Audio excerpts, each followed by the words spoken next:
A Cidade em Preto e Branco, conto de Iba Mendes. Depois de uma noite longa e acompanhada por fortes tempestades, a cidade amanheceu em preto e branco. As ruas foram tomadas de um espantoso alvoroço e as pessoas que ali se desesperavam viam-se umas às outras como se estivessem nas páginas de uma antiga revista do século XIX, em preto e branco.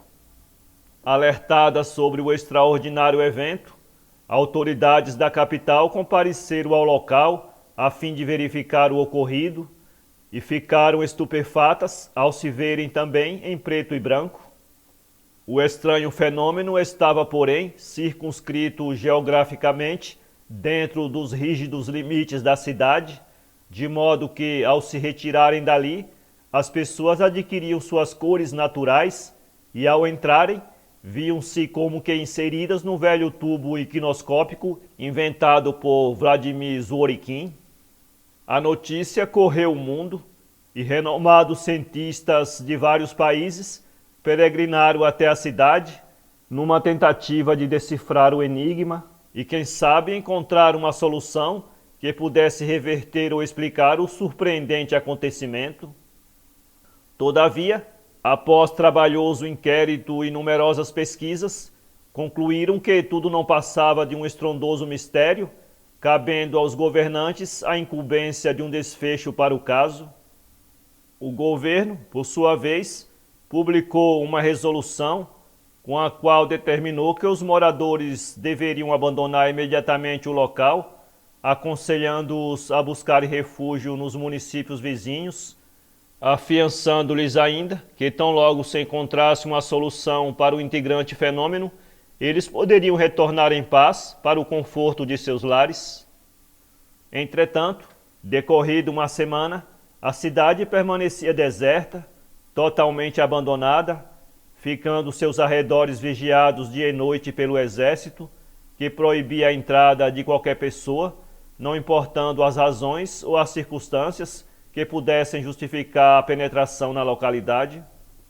Meses depois ergueram um gigantesco muro ao seu redor, com um enorme portão de ferro maciço na entrada principal, e declararam o recinto como área restrita e intransponível, restando ao incauto aventureiro que apenas tentasse transpor os muros uma severa pena, em que se incluíam prisão por crime de desobediência pública e multa.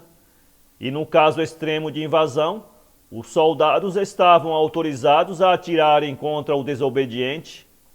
As coisas marchavam assim, quando, ao correr dos anos, alguns moradores da redondeza alertaram terem ouvido sons a soar à noite de dentro dos muros da cidade, como se fossem uma orquestra bem afinada, e vozes como de anjos, acrescentavam outros. Uma senhora idosa relatou ainda ter visto luzes fosforescentes a cintilar por entre os muros na calada da noite, entre uivos de lobos e chacais. Por fim, um grupo de rapazes jurava convictos que presenciara algo semelhante a uma nave espacial pousando atrás dos muros, atribuindo a este evento a ação de seres alienígenas oriundos de outro planeta. Esse aglomerado de boatos chegou aos ouvidos das autoridades, que deliberaram adentrar os muros da misteriosa cidade, com o intuito de aquietar os ânimos e acabar de uma vez por todas com as especulações, as quais, se continuadas, poderiam tornar-se geradoras de motins e rebeliões. Por fim, o grande portão de ferro foi aberto para a entrada dos representantes do governo. Ao redor, uma multidão de pessoas aguardava temerosa e apreensiva alguma notícia que pudesse mudar suas vidas agitadas. Não houve, porém, notícias, porque nenhum dos que entraram retornou. Este fato fez aumentar ainda mais o pavor e a inquietação entre os habitantes da região, o que levou as mesmas autoridades a intervir com a ação do exército. Homens das Forças Armadas, devidamente preparados, penetraram no interior da cidade, ainda sob o olhar aterrorizado da multidão. Mas eles também não regressaram. O povo, então, cada vez mais atemorizado, uniu-se em grupos e investiu com martelos contra os muros fortificados, acontecimento este que ficou conhecido como a Revolta dos Martelos. Parte do muro veio enfim ao chão, e a multidão furiosa alcançou o interior da cidade, que se encontrava do mesmo jeito que antes, em preto e branco.